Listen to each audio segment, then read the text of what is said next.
there are a couple of questions today to be discussed.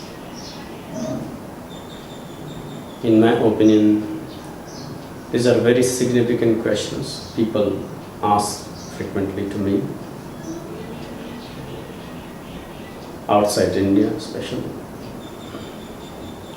So we will discuss them in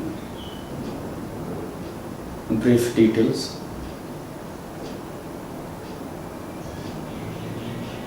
People always ask how Buddhism differs in India compared to Buddhist countries like Sri Lanka or Thailand.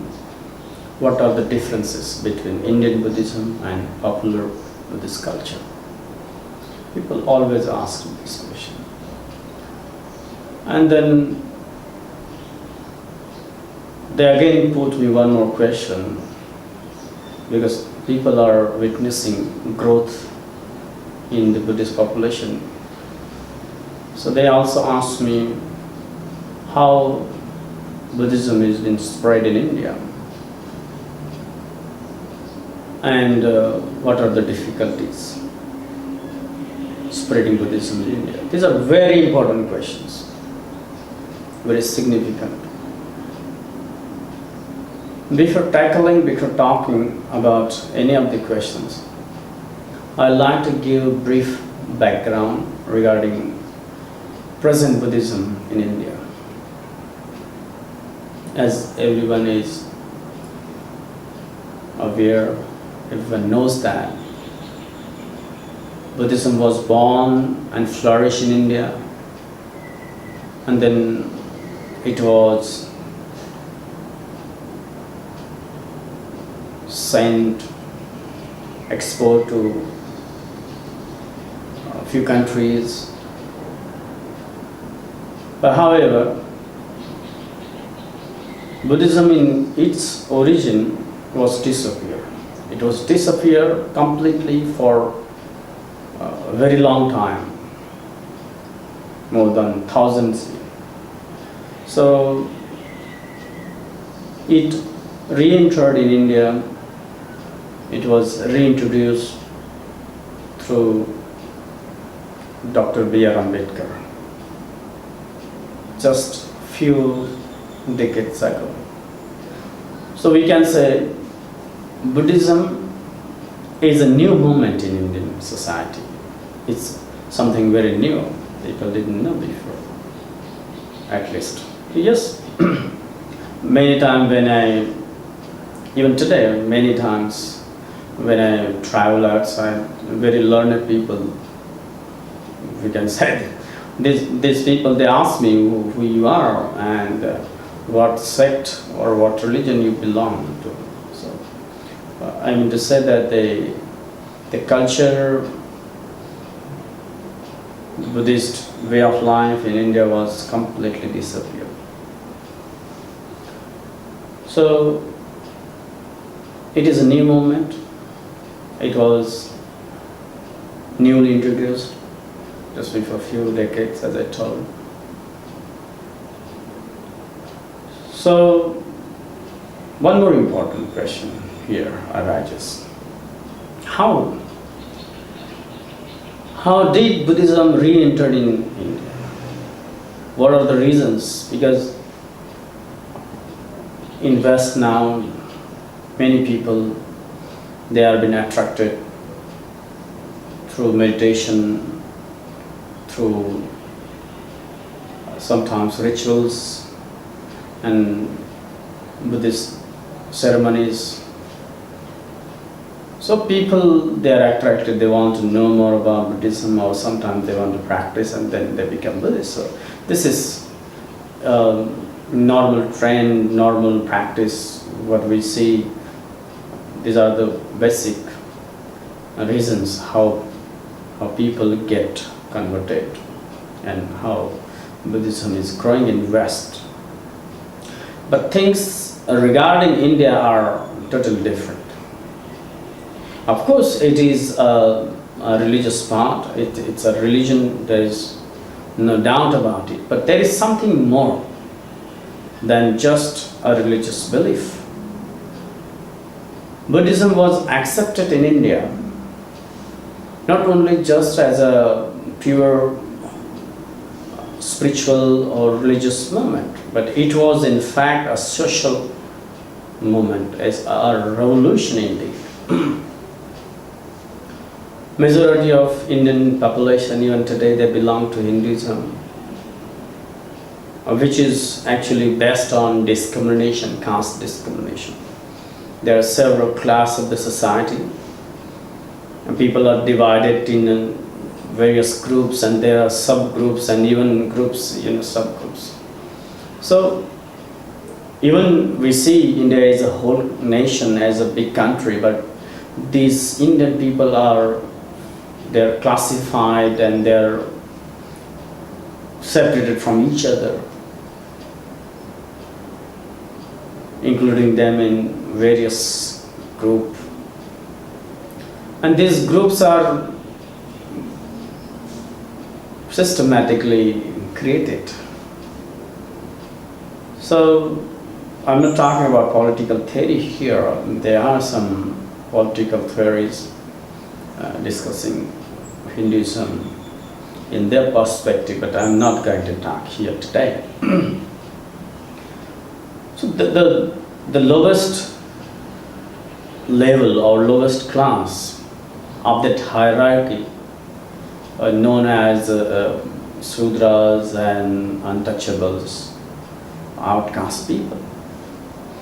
They were actually suffering from religion itself. Even though they were the parts of Hinduism, they were being exploited, and their exploitation cannot be compared. Exploitation described in Marxist theory, Marxist class theory, or any other system in the world. It was totally different. Even today also it can be witnessed in India. There are some hidden evidences we can see. So these people had no right to enter in the temples. It was actually entering the temple, it was actually a big deal. But to possess money and to have education, to walk on the same street with the other people, with the what we so-called superior race or upper class people, it was difficult for them. So there was no basic human right at all, there was no social justice, there was no brotherhood in the society. There were just punishments, labor, and harsh treatment to this society. And the structure, the system made is very strong. It doesn't allow anyone to disrupt its framework. It is created by Brahmins. It is well explained in their holy scriptures. And no one is allowed to make any change in this.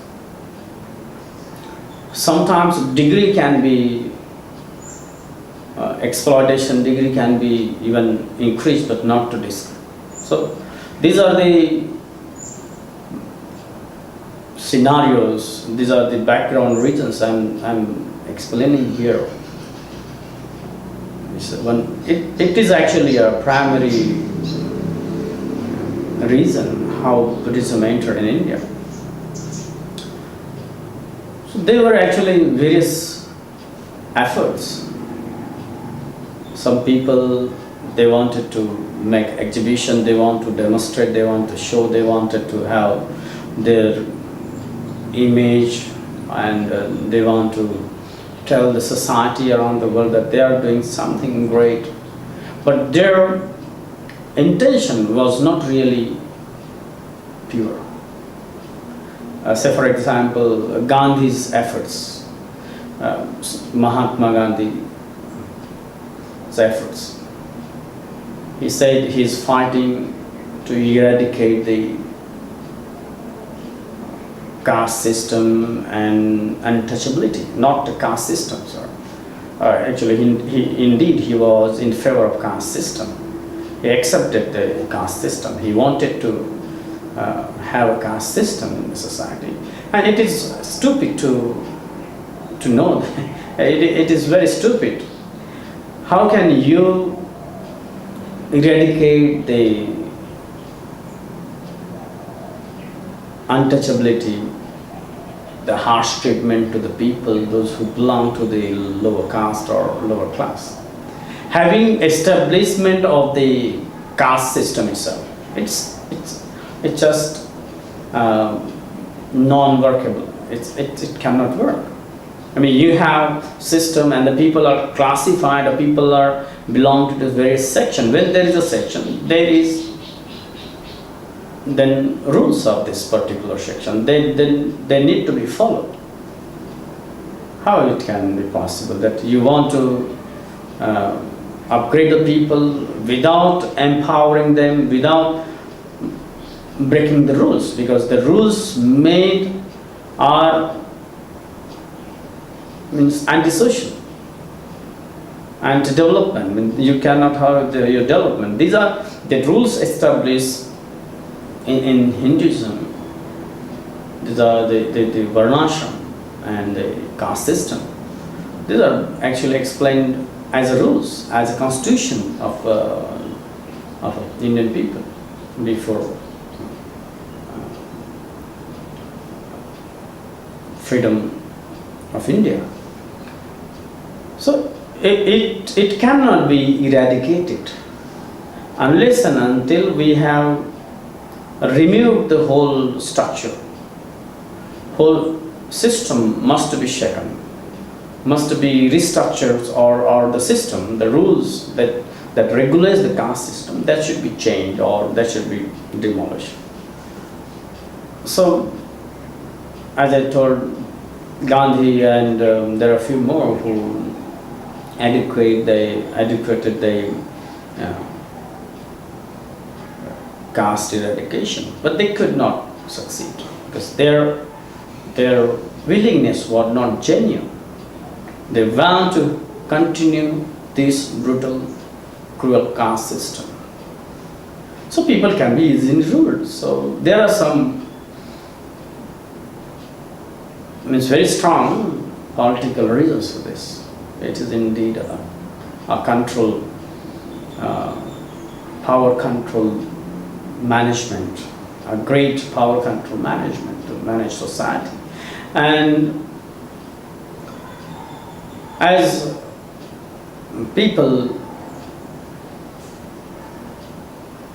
who were born in lower society, they did not have chance and learned. There was one person, Ambedkar.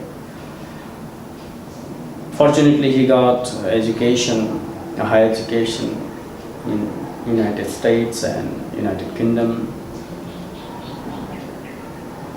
After studying several civilizations, subjects, various subjects, and then he decided to just knock down this whole system. And this is actually a reason why Ambedkar chose Buddhism. There was urgency to leave Hindu fold. This is one major reason. And then after leaving Hinduism, according to him, religion has a very important place in your life. So a person cannot stay without religion.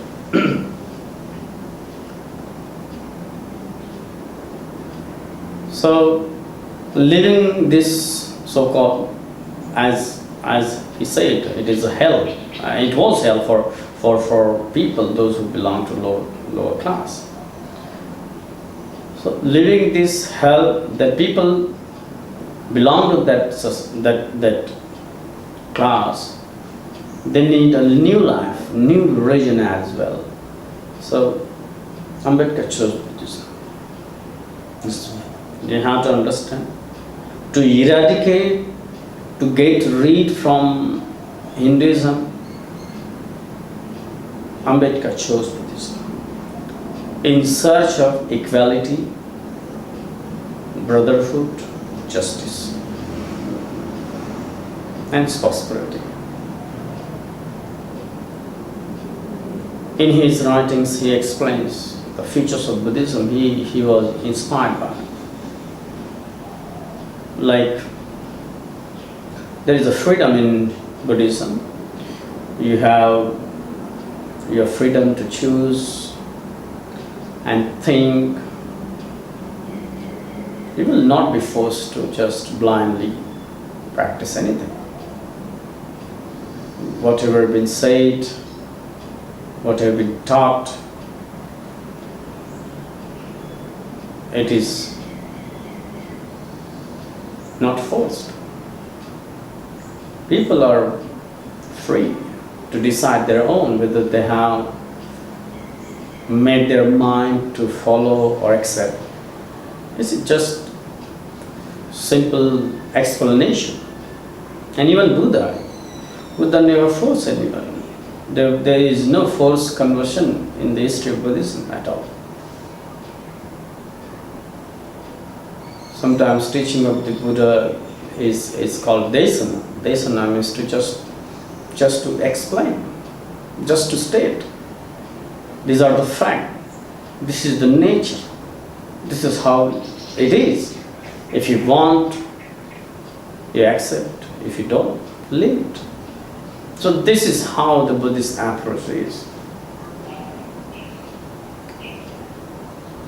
So freedom to think and to make our decision and logic in Buddhism, these are even significant features which influenced Ambedkar. So this is actually a background story, how Buddhism re-entered in India. To live Hinduism, to get rid from the Hindu caste system and the exploitation, people converted into Buddhism. Of course, there are Buddhist people, those who are not victims of this caste system. They enjoy even better life, and then they change to Buddhism. There are few examples, but very few. They cannot be calculated in the mass population of Buddhists in India. Very few examples there are. Must I agree? So this must be very clear. Buddhism in India is to get social justice, equality in society, and then it is also a part of life. As people need rituals and ceremony, they need some ideal to bow down and believe in. Indeed, Buddhism doesn't adequate this thing, but we cannot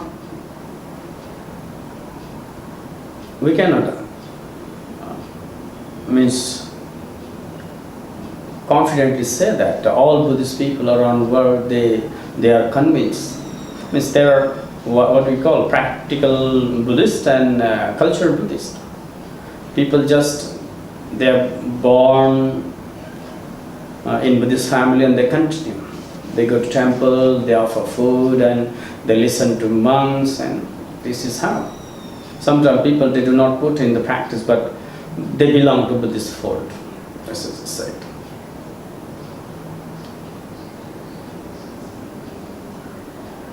So most of the majority of people, they fall in this group. I think in all the major religions of the world, they have no time to read and to know about the teaching, about the essence of their religion. But they just keep following their tradition. So in this sense, people need.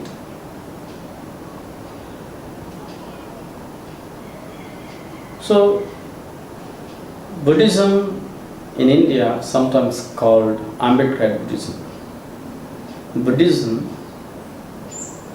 in the view of Ambedkar. So accepting Buddhism, again I'm connecting this. Accepting Buddhism and living Buddhism. These are two occurrences at the same time. So Buddhist movement in India is differing. Buddhism differs in India than the popular Buddhist culture. Here, the Buddhist people in India, the Ambedkar Buddhist people, they do not accept Hinduism or Brahmanism in Buddhism. Brahmanic thoughts or Brahmanic rituals cannot go parallel in India. But however, in all Buddhist country, every Buddhist country so far, or what we can say, that all the countries where there is Buddhism in majority or on a second number, they have Buddhism, but they also practice Brahmanism. Their ceremonies and their rituals, it is nothing but the flow of Brahmanism, most of it. Of course, there are genuine Buddhist people, those who practice according to teaching and they practice meditation. So, first major difference of Indian Buddhism is they don't accept Brahmanism. They don't want mixture of Brahmanism in Buddhism in India. And then secondly, their status as a Buddhist and Buddhist in Buddhist country has a difference. Here we have infrastructure, Buddhist infrastructure we can say. Buddhist country has a Buddhist infrastructure to spread Buddhism. But India doesn't have it. As I said, it is a very new movement. It just began before a few decades, with the people having no literacy, having no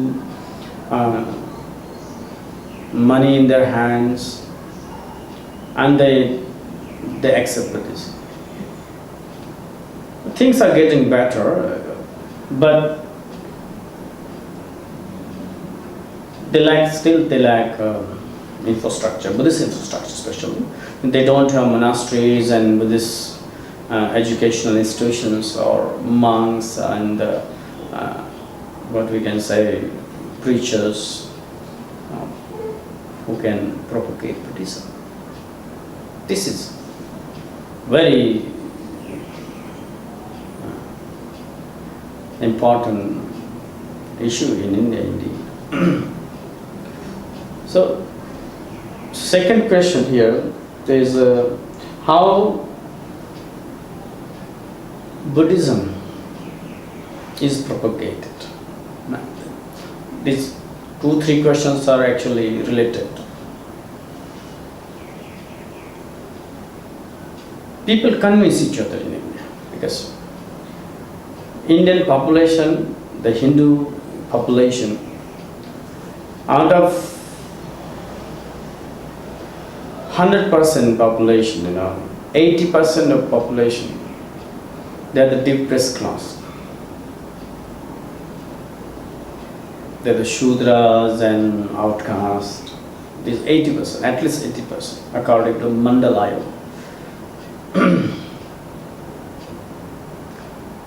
But people, all of them, they did not change to Buddhism. Few means in one class there is a subclass, and in subclass there are various castes. For example, in OBC there are more than 3,000 castes. So people are separated, they are divided in various. In SC, so-called scheduled caste, there are also various caste type and subcaste. So it was started in Maharashtra with Maharaj. So their lives and their status have been shifted remarkably. So how it works in India, those who have benefited, those who got high education, better life, a quality of life, out of compassion, out of immense compassion, they go in the fellow brothers and sisters, and sometimes out of their own community, their own class, as Buddhism do not actually have this system, but in Hinduism there is. So they approach to other people and then they convince them, they try to convince them. Oh, see, we have changed, we have come to Buddhism, and then we are living life like this. Our children, they have better education, the better life, and we enjoy equality like this. So this is actually an argument. And the people get brainwashed. There is communication with the people, those who have already become Buddhists and those who are in old form. So gradually people understand, they reflect, and then they make their minds. And then come together and they hold ceremonies, and then thousands or sometimes hundreds of thousands of people, they get converted at a time. It's a huge moment in India. Thousands of people, thousands and thousands of hundreds and tens of thousands of people, they come into Buddhism. So this is actually a basic propagation style in India, I can say. So in this way, Buddhism is spread in India.